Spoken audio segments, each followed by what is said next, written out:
Patricia Kaas a toujours été connue comme une chanteuse forte et séduisante, avec une voix qui pénètre l'âme de l'auditeur, rappelant la tragédie et la passion d'Édith Piaf.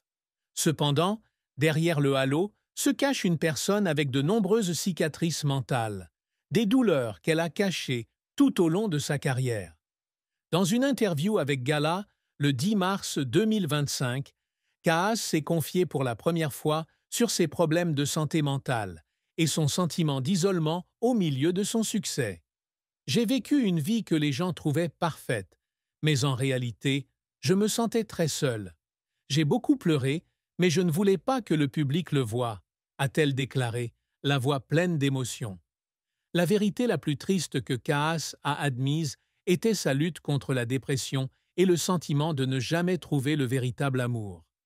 « J'ai pleuré en réalisant que je risquais de passer toute ma vie sans avoir quelqu'un qui me comprenne vraiment. J'ai aimé, mais j'ai toujours peur de les perdre.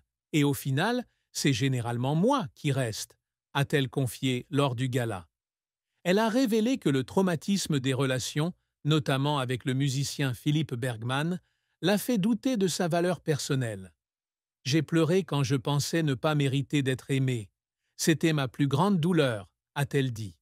Ses problèmes de santé mentale sont devenus plus graves après la mort de sa mère, Irmgard, en 1989, alors que Kaas n'avait que 23 ans et était au sommet de sa carrière. Kaas a également admis qu'elle cachait ses souffrances pour protéger son image. « Je ne veux pas que le public me perçoive comme une personne faible. Je veux qu'il voie Patricia Kaas sur scène, forte et passionnée, pas une femme qui pleure dans le noir », déclarait-elle à Paris Match en 2024. Mais à 58 ans, elle ressentait le besoin d'être honnête. « J'ai vécu assez longtemps pour savoir que la tristesse fait partie de moi. La cacher ne me rend pas plus forte, ça m'épuise », a-t-elle confié. Cette ouverture n'est pas seulement un aveu, mais aussi un témoignage de sa résilience, alors qu'elle continue de tourner, prépare un nouvel album qui sortira en 2026 et participe à des projets comme un concert hommage à Piaf à Paris en décembre 2025. La plus grande tristesse dans la vie de Patricia Kaas fut la mort de sa mère, Irmgard Kaas, en 1989 d'un cancer du sein, alors qu'elle n'avait que 23 ans et commençait à peine à devenir célèbre avec l'album Mademoiselle chante. Irmgard n'était pas seulement une mère, mais aussi une amie proche qui a encouragé Kaas à poursuivre la musique dès son plus jeune âge. « J'ai pleuré à la mort de ma mère. Elle était la seule personne qui me comprenait, et j'avais l'impression d'avoir perdu tout mon univers », confie Kaas dans ses mémoires « L'ombre de ma voix » 2010. La mort de sa mère a laissé un vide qui n'a pas pu être comblé, d'autant plus que Kaas se sentait coupable de ne pas être plus présent pour elle en raison de son emploi du temps chargé en tournée. Cette douleur est rendue d'autant plus poignante par la relation particulière entre Kaas et sa mère. Irmgard a découvert le talent de Kaas à l'âge de 8 ans, l'emmenant se produire dans des clubs locaux en Lorraine. « Ma mère m'a toujours dit « Patricia, tu as un don, utilise-le pour rendre les gens heureux. » J'ai pleuré en me souvenant de ces mots après sa mort, a déclaré Kaas lors du gala de 2020.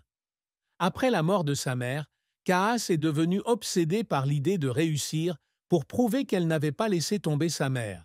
« J'ai pleuré en pensant que je ne serais peut-être pas capable de faire ce que ma mère attendait de moi.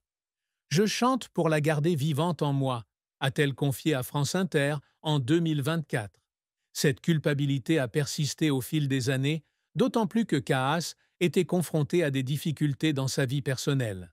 « Quand j'ai rompu avec Philippe, j'ai pensé à ma mère », a-t-elle déclaré lors du gala 2025. « Je me demandais si elle serait triste de me voir échouer en amour. J'ai pleuré parce que j'avais peur de ne pas être digne de son amour. Cette tristesse n'est pas seulement une perte personnelle, mais aussi un symbole des pressions que Kaas s'impose, voulant toujours être la femme forte dont sa mère est fière, même si elle est confrontée à un profond traumatisme. » La carrière de Patricia Kaas est un voyage de plus de 3 décennies, d'une jeune fille chantant dans les bars de Lorraine à une icône de la musique française, mais aussi remplie de défis, d'échecs et d'efforts qui l'ont fait pleurer. Né dans une famille ouvrière, Kaas a grandi dans des difficultés financières. Son père, Joseph, était mineur et sa mère, Irmgard, était femme au foyer. J'ai pleuré en voyant mes parents travailler si dur. Je voulais devenir chanteuse pour qu'ils n'aient plus à s'inquiéter, a confié Kaas à l'ombre de ma voix. À l'âge de 13 ans, elle signe avec le label Rumpelkammer à Saarbrück, en Allemagne, et se produit sous le nom de scène Paddy Vox. J'ai pleuré ma première apparition sur scène. Je savais que j'avais trouvé ma passion, confiait-elle à Wikipédia en 2025. Le grand tournant se produit en 1985, lorsque Kaas est découvert par Gérard Depardieu et présenté au musicien François Bernheim. La chanson Jalouse, 1985, n'a pas eu de succès, mais Mademoiselle chante le blues, 1987, composé par Didier Barbelivien, est devenu un grand succès, atteignant la 14e place des charts français. J'ai pleuré en entendant ma chanson à la radio. J'ai su que j'avais accompli l'impossible, confiait-elle à Paris Match en 1988. Son premier album, Mademoiselle chante, 1988, s'est vendu à plus d'1 million d'exemplaires, faisant de Kaas une star. J'ai pleuré quand j'ai reçu les victoires de la musique en 1988. J'ai senti ma mère me sourire, a-t-elle partagé lors du gala 2020. Dans les années 1990, Kaas consolide sa position avec les albums Scène de vie, 1990, et Je te dis vous, 1993, vendus à des millions d'exemplaires. Elle a rapporté 2 World Music Awards en 1991 et le 3e prix de l'Echo Music Prize à Cologne. J'ai pleuré lorsque j'ai joué au Carnegie Hall en 1991. Je n'arrive pas à croire que j'étais arrivé aussi loin, a-t-elle déclaré sur Wikipédia. Les albums Dans ma chair, 1997, et Le mot de passe, 1999, continuent de connaître le succès, mais Kaas est également confronté à l'échec. L'album Piano Bar, 2002, n'a pas réussi à atteindre les attentes en matière de vente. J'ai pleuré quand Piano Bar n'a pas été bien accueilli. Je pensais que le public m'avait oublié, confiait-elle au Figaro en 2003. Son projet de 2012, Kaas chante Piaf, a suscité la controverse, certains estimant qu'elle s'éloignait trop de l'original. J'ai pleuré en lisant les critiques.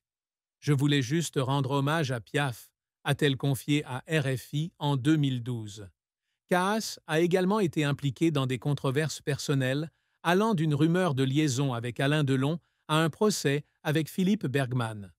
J'ai pleuré quand les gens m'ont traité de chasseuse d'hommes. Ils ne comprenaient pas que je voulais juste être aimée, a-t-elle confié lors du gala 2022. Les efforts pour faire pleurer Kaas impliquaient souvent la pression de rester à son poste. Elle a travaillé sans relâche, parcourant plus de 30 pays, apprenant le russe et le japonais pour communiquer avec le public. J'ai pleuré d'épuisement, mais je ne pouvais pas m'arrêter, raconte-t-elle dans l'ombre de ma voix. Elle a également fondu dans les larmes à son retour au Vietnam en 2014 après 20 réponses, interprétant les chansons de Piaf. J'ai pleuré en voyant le public vietnamien chanter avec New. Je me sens chez New, a-t-elle confié à Toi Tré en 2014. La vie de Patricia Kaas a été une série de défis majeurs, allant d'une enfance pauvre à des problèmes de santé émotionnelle et mentale. Ayant grandi à Forbach, une ville industrielle près de la frontière allemande, Kaas a dû faire face à des difficultés financières. J'ai pleuré en voyant ma mère compter chaque centime pour acheter de la nourriture. Je voulais aider ma famille, mais je n'étais qu'une enfant, a-t-elle déclaré lors du gala 2020. En tant que cadet d'une fratrie de 7 enfants, Kaas se sentait souvent éclipsé. Je lisais quand je pensais ne pas être assez spécial. Je chantais pour me faire remarquer, a-t-elle confié dans l'ombre de ma voix.